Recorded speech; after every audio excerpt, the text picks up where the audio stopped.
Alright, Mopar people, welcome back to the channel. I'm just Mopar Joe. Today we're going to talk about some new engine tech that is new to me, and I wanted to share with you all. It's definitely the best way to optimize your Mopar or any engine. I learned a lot of this from going to see Mr. Ed at E&D Machine in Rogers, and I'm going to show some of his footage as well. Let me go ahead and dive into it here. So hopefully you realize when building an engine, all the little things that you do, they add up to big things. So this would be what I consider to be some of the largest big things you can do. With this state, because the deck's not flat, if you just move the gauge, it can change it. See it just moving it. Now call it, let me see. Call it, that's 515. Call it, what do you got, 52? Hey.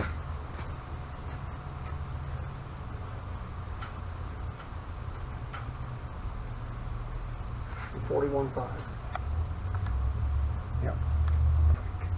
So it's 10 thousandths difference from the front to the rear. Yes. Yep. Is that severe? Yes. That is severe. That is severe. For Mopars? For anything. Okay. No, this is, yeah. Gotcha. And actually, Sorry. I've actually seen some of these in this. Okay. So if that's what you're asking on Mopar. That just means you'll have higher compression. You get more power. I like it. Well, I'll tell you what I like instead of high compression. Theoretically, I like it when all the cylinders have the same amount of compression. Right. That's why we're torque plate honing, we're setting the deck height. The only thing we can't control is crank stroke. We're at the mercy of the Chrysler people that made the crank. 051. Wow.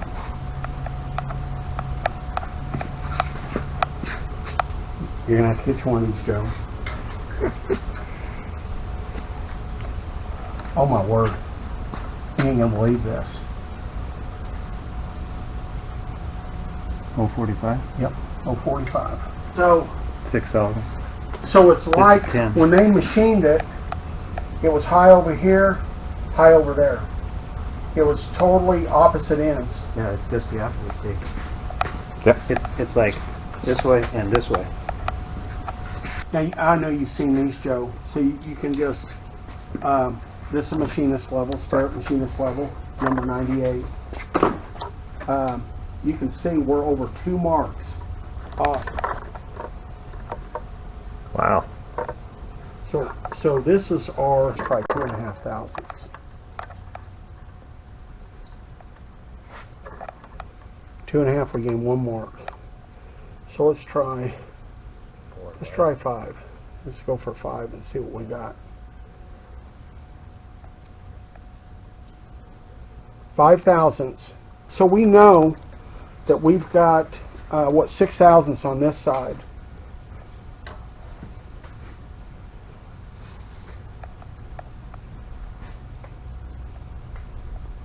And by there it shows it's pretty good.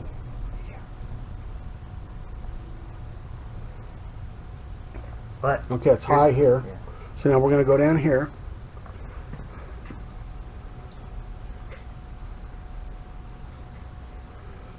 So the bubble was here, went that way. Now it's favoring the left side.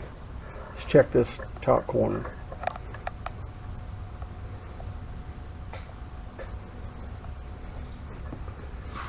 the good part about this is the block is well aged, so it's all settled Absolutely. in.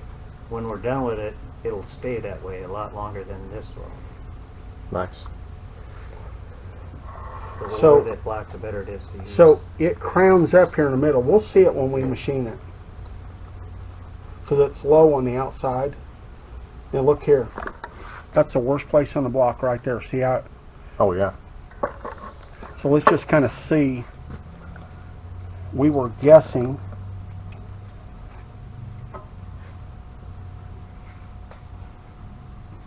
That's too much. Just see. This is just for the sake of learning. Yeah. Just kind of give you an idea. So I'm gonna guess. Let me get down here where we got more. Oh, look there. Look there. Look at this, Wayne.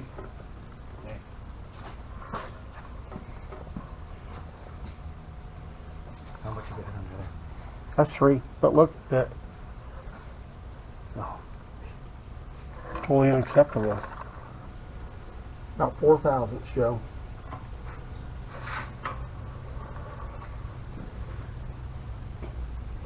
So I'm going to venture to say it's got a pretty good twist.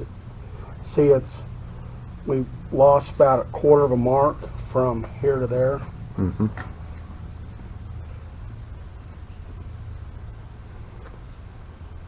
And it's not bad. So, seeing this is back like the front, but this here, it's probably got some kind of a deficit in there. This is a true deck. Now, we'll tell you that there's some of these old Mopars, some of these old engines, you can't do a blueprint on them. They're so far off from the factory. But this one looks like it's going to shape up for us.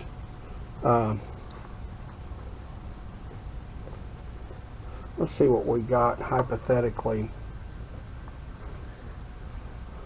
But you mentioned like balancing, or it's going to balance compression across all the cylinders now. Oh yeah. In conjunction And then with, when we bore the cylinder's going to be square, so your piston will be square to the top of the block. nice. And, you know, in theory. So you can see here, Joe, get a shot of this. I'm 8 thousandths under there, and we're still not level. Wow. And we knew we were about 10 thousandths. The other thing that Ed did while on his machine was true or square deck my block. So basically from the back corner to that front corner on one side was 10 thousandths deviance. So this end was higher by 10 thousandths than that end over that period, over that length rather. The opposite side was 6 thousandths off from one side to the other. And there was at one point even, I think in this front corner, he could take a feeler gauge under his level that was 3 or 4 thousandths and slide in where that bolt hole was. So it probably would have taken a really thick gasket to make that surface ever seal again. And he's balanced compression now throughout all the cylinders. It would be the same as if this piston was 10 thousandths deeper in the hole than this piston. That's what was happening. So the front cylinder would have had more compression, and it would lose compression through each one. Now that it's true decked, all the pistons have the same amount of compression, or very, very close, probably less than 0.1 or 2 of a cc than it ever had before. So more compression will mean more horsepower for my engine. It's also worth mentioning that he decked from the bottom to the top of the block, as well as the front to the rear. So a 3 thousandths difference here and a 10 thousandths difference here, you would have to add that up for each cylinder, and it'd be slightly different. But now the compression is balanced everywhere. Guys, whoever dreamt this up, I thought, pretty good idea. So this creates a leverage, and it pinches the cam bore locator and the main bore locator. It totally clamps that into the fixture. Mm-hmm. So it literally makes your block, whoever's block I'm doing, it makes that block a part of the machine. So I left the level here, so we watch that. So a lot of times, if that moves very much, then we know that we could have an error here. So in our particular case, it didn't move. So if anyone ever tells you that does not, if anyone ever tells you that a block does not need to be decked, they're wrong. We've got a LS over here. Everyone says they don't need to be machined because they're CNC machined, and it took 6 thousandths to square the deck. Wow. There's an example right there why we're doing what we're doing today. Did it finally contact there? No, that's where I touched with the file. So I hadn't even contacted that yet. I'm going to think that this block's going to need about 10. Maybe more.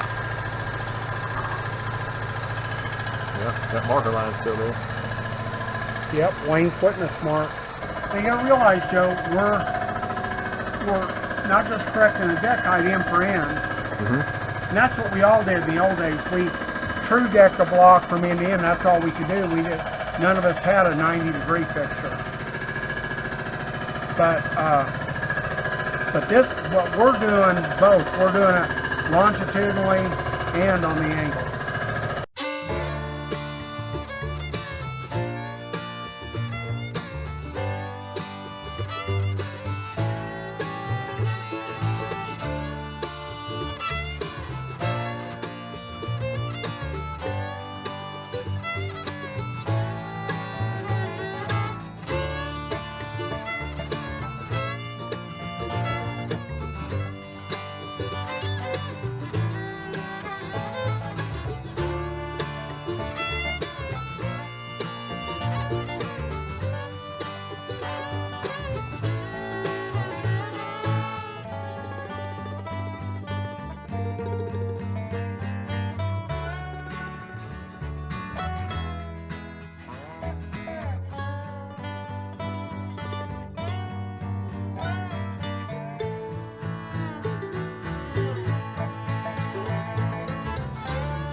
Touching through here, stops there,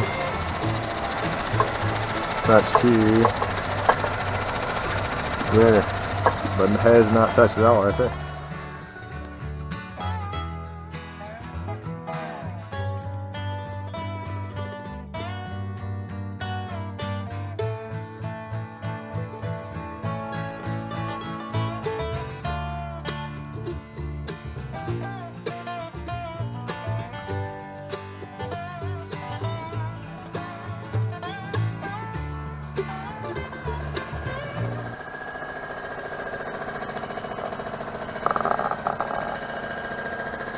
Just another thing, you see, like on some of those, they don't have very much chamfer, and then some of them have a lot. So I go through and I try to balance that out. I don't like them really big like that. I don't like going down in there like that because that removes threads. But on the ones that are too small, we will go in there and cut those.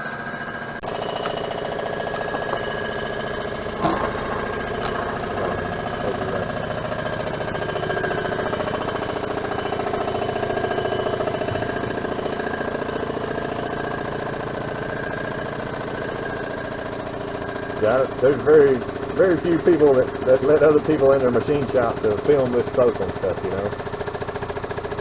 Unless you own the machine shop and you're doing it. Sure.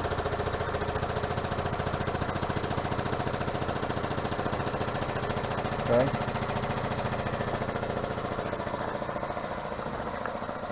I think we'll come all the way down. That way we can look.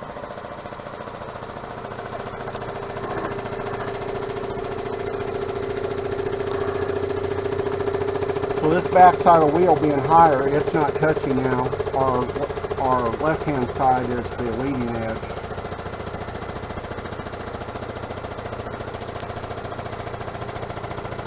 Finish looks exactly the same as the other side.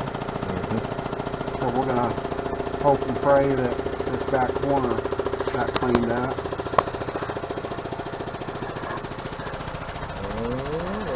There it is.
So here's my beautiful illustration of what's going on with this engine. I know this is just a 2D model, but if you'd imagine it, it would be bent down the center and V'd in, because it's a V8, obviously. First thing Ed did, he checked the centers of each one of these cylinders before he bored it. And I think our number is actually 4,800 from center to center. So if I just write 4,800 there you go. I had some variances in mind, and that it makes sense to me when I think about it, because that can rob horsepower. And let me explain a little bit of that. So here's an example of just one of my sides, and he'll explain this better in the video. But from the very front of that center cylinder to the center of this cylinder was only 1.5 thousandths off. He said that's really pretty good. Moving from there to here was 3 thousandths, and then from this center to that outside wall was another 3 thousandths. So it eliminates all that, and it recenters the bore where it needs to be in relation to each other. And that's all in relationship to the crankshaft. Lastly, the one on the end was the worst. It was 6 thousandths out here and 6 thousandths out here. So instead of it running true in the center of the cylinder, it was basically, this was my new center, kind of, it was off center. Whenever that's happening, here's what I think it does to the piston. Okay, so here's a piston rod assembly, and everybody realizes that the rings move and they spin as the engine's going, as the piston's pumping up and down. But they're not normally this wide out. They would usually be about there. I think this one probably had a 20 thousandths gap or something on it. So if you squeeze that in to where that gap is closed, it is much more difficult for it to actually move in that ring land. So as this is pushing up, if it has to push up and pull against one side as it squeezes, that's drag, that's internal drag in your engine, and it's losing power. That makes sense to me. Having it on bore center, the front to back, a lot of this pin will take care of that. But since my bore is off from top to bottom, every time this piston would go up and down, that would have to slide over. So that little bit of slide every time is drag inside the engine. If that doesn't have to happen, that saves me power. So I would be losing power that way, and I would be losing power as it side loads the piston into the, see, there's kind of an example, as it side loads the piston into the side of the bore. So I'll show you on this old 383, these are stock pistons. It's at stock deck height. And the piston to wall clearance, it has different tolerances. If I measure this one right there on that edge, I can just get that feeler gauge in, and that is 15 thousandths. So if this center is moved over 6 and over 6, that's 12 thousandths of that 15. So that's only allowing about 3 thousandths there. After this is in an engine that's got who knows how many miles on it. If this was fresh bored and everything, that piston to wall clearance may be 3.5 thousandths. It depends on the machinist and what you're doing, what your application is. But at 3.5 thousandths, if that's moved 6 and that's moved 6, it really could be side loading that to a point of lots of parasitic drag. So that kind of covers the two-dimensional aspect of this. But if we talk about the third dimension is actually the up and down axis. So what's happening down there, as it pulls down, it can side load one way, and as it pushes up, that piston has to drag all the way up the side of that bore. Then when it pulls back down, it can either rock it away or it can pull it back down. So as that happens over and over again, that's more parasitic drag that I don't need inside my engine. Do you remember the variance between these? You had to move a center line somewhere, like? Yeah, this cylinder here overall was 12 thousandths. And that's pretty bad. That's pretty bad. Okay. That's pretty bad. So it was good to get to correction. So it was 6 one way, 12 overall. Mm-hmm. So when you move it 6, one side, because you only check them one side at a time. Right. So you're talking true position. So, and this one was about 5, I think, or maybe 3.5. Okay. It wasn't as bad. Number 2, or number 3 on the driver's side, it was, about 6 thousandths. Wasn't as bad as this. I'm talking 6 overall, so we had to move it like 3. Okay. So that's like this one. We moved like 6 overall, but this thing was the worst.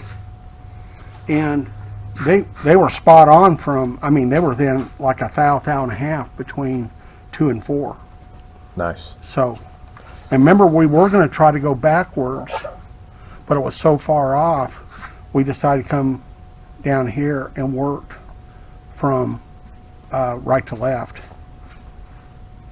And I think that's how we started the other side. And that's how we started. Yeah. But just for the sake of cranking the machine down and everything, sometimes you can go in reverse, but in this particular case, because of that back cylinder, these two had a relationship. They weren't terribly out, Right. not compared to the back one. The back number 8 was the worst cylinder in all of them. Gotcha. She's true now. She is true now, yes, sir. And we've got about 4 to 6 thousandths in all the holes, maybe a little bit more to hone, and that should be more than enough to clean up with the deck plate. Perfect.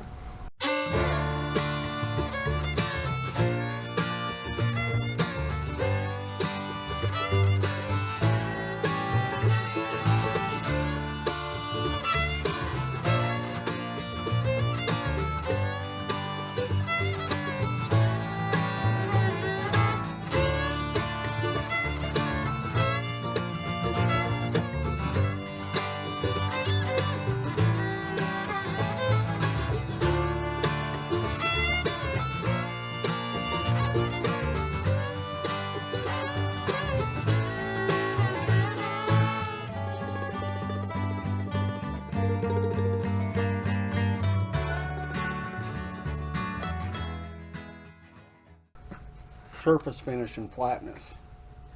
So, all right, so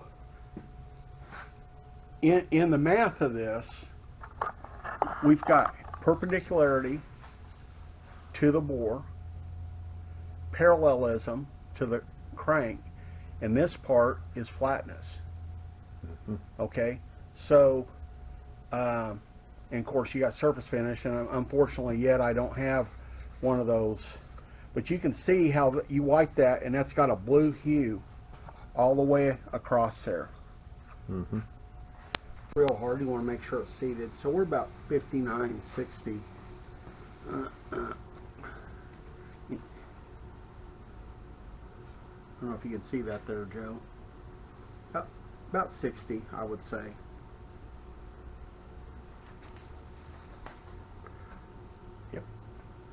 Yeah, and you gotta watch you don't go too far. You want to kind of just relax. I mean, it could be 59. You can lay this tool on there, and that helps you.